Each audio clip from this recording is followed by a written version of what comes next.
I think a tremendous amount of what you might regard as shadow integration, which in the parlance of behavioral psychologists would be something like assertiveness training, right? It's training in how to stand up for yourself and for your, let's say, for your better self, which would be the self that you could use productively over a medium to long period of time that would be of use to you, but also of use to people around you. So it's a self that's bounded by the necessity of taking care of yourself, but also simultaneously taking care of the people around you. I think that the simplest way to start that work is to consult your resentment.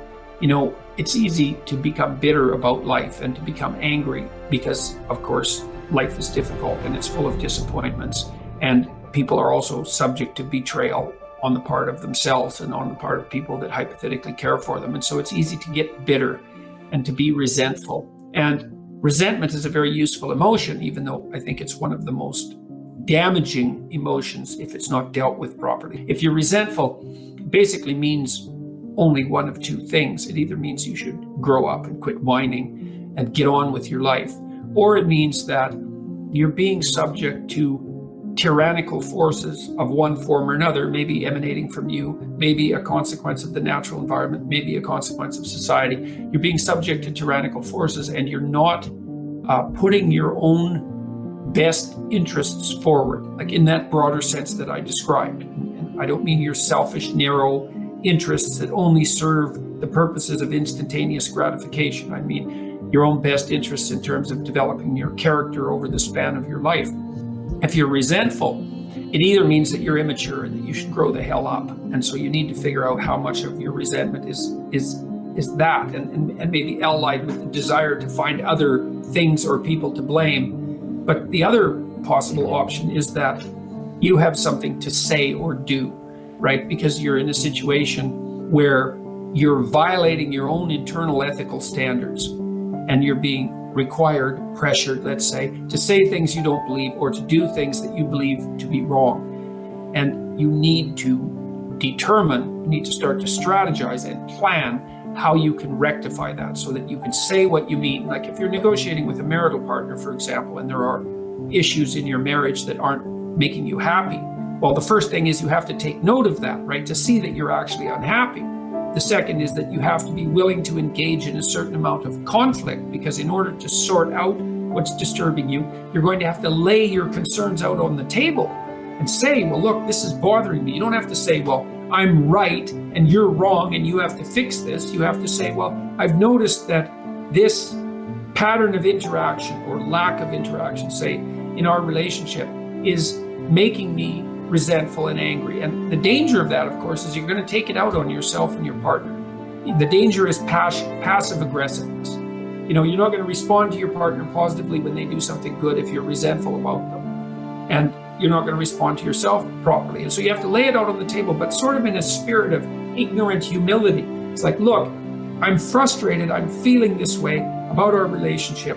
Here's what I think might be going wrong, maybe on my part and maybe on your part. And here's what I envision as a possible solution. That's also really necessary if you're going to say what you have to say, which is to manifest yourself properly in the world. Is you can't just complain about what's wrong. You have to think, well, what would my minimal preconditions for satisfaction be? You have to offer that to the person that you're negotiating with. And then you learn to abide by the truth to the degree that you can do that. And no one does it perfectly. It's very useful because you're not storing up a whole sequence of memories about how you were unfairly treated and abused and betrayed.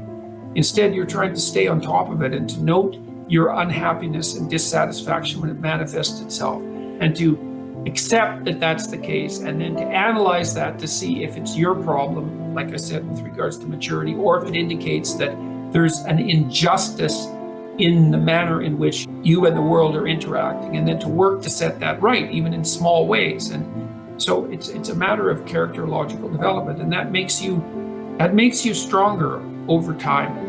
Partly what you need, in order to do that is you have to really understand, and we do this is why we built, in the future authoring program, we built this section where you have to outline your most dismal future, right? What your future would be like if you let all your bad habits characterological weaknesses have the upper hand. And the reason we did this is because you can't straighten yourself out merely as a consequence of hope.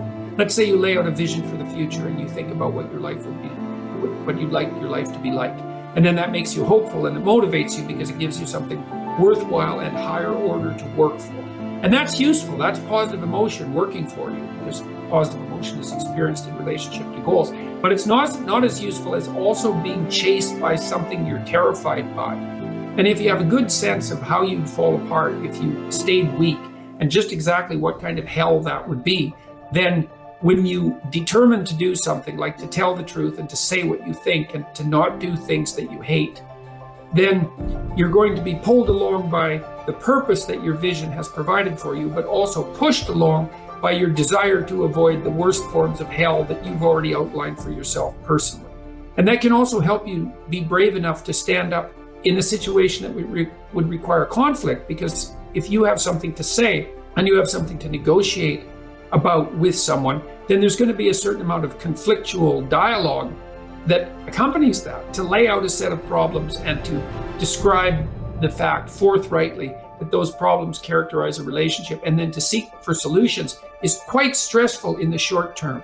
And it's really easy to avoid. And so people avoid it all the time. And then they store up grievances across the span of their relationships. And eventually the grievances mount to the point where they return in monstrous form and just eat everything up. That's where you get divorces, or that's where you explode at your boss and end up fired, or that's where you develop high blood pressure over 15 years because you can't stand all the accumulated monsters in your closet, and you drink yourself into oblivion because you can't stand your life. That's all, very counterproductive. But it's easy to avoid that necessary conflict on a moment-to-moment basis because it's very stressful to speak forthrightly about genuine conflicts, especially when you're dealing with important parts of your life. But otherwise you don't straighten them out, and then you have to carry all that forward. So you need to be terrified of the consequences of not speaking your piece. And that can counterbalance the terror of actually trying to have a conversation. And you also have to look with regards to the shadow ideas. Like, you have to get in touch with the depths of your anger. Lots of people are resentful about all sorts of things. They're resentful about women, and they're resentful about men, and they're resentful about the patriarchy, and they're resentful about the left wing, and they're resentful about the right wing, and they're resentful about politicians, and they're resentful about the cataclysmic force of nature and its ability to make people sick and suffer, and they're resentful about their own inadequacies and about their bad parenting, and God, like, the list is just bloody endless, and that can make you very, very angry. That's part of that resentment. And cynical and bitter and dark and full of fantasies about destruction and the desire to bring things down and the wish that everyone else suffered and the desire to shake your fist at God. And all of that's really dark. Jung said, well, the human shadow extends all the way down to hell. And he really meant that. All the terrible things that people are motivated to do are associated with that shadow domain. And none of you are saints in any likelihood. You have a terrible capacity for destructiveness. And when you start to consult your resentment and to see how angry you are, it can terrify you to see the depths of that anger. Sometimes that'll manifest itself in very destructive fantasies, which you might not want to become conscious of because they're so brutal, let's say, and so aggressive that you can't even believe that you generate them, the nice person that's you. It's quite frightening to open that door and see all that. And that also associates you with the entire dark shadow of mankind, right? The satanic element of the human character. But it opens the door to understanding as well, to understanding how people can do terrible things, because you could see yourself as one of the people who could do terrible things. That's really useful, Well, then maybe you start to be motivated to be the sort of person who wouldn't do terrible things, if you can really come to terms with the fact that that's part and parcel of you. It also is in perverse sense, it's also a discovery of your own strength, though, because, if you have that desire for aggression, that desire for destruction, and that ability to fantasize in that aggressive manner, it also means that you can incorporate some of that into your speech and into your actions so that you're a lot more immovable and a lot more of a force to contend with. It can give you some respect for yourself when you realize that you're a force of destruction as well as creation. And then you're also more likely to treat yourself with a bit more intelligent caution, to know that part of you is a ticking bomb in some sense that could go off. And so you tread a bit more lightly around yourself. And maybe you encourage people to tread a bit more lightly around you as well, which isn't such a bad thing. And all the people that I really admire, that I know, have a clearly dangerous side, and you don't want to have that activated any more than necessary. But it's also what makes them respectable and strong, especially if they have that under control. Well, that's a bit of dialogue about shadow integration. It's a very challenging undertaking, to pull in that dark side of your character. And that would be all the things that you've repressed or failed to develop as a consequence of trying to be a harmless citizen who looks virtuous on the surface. That's the Jungian persona. And you need that because everybody needs a mask that they wear in public, like a suit, so that we can tolerate seeing each other on the street. We don't have to look right into our depths every time we interact.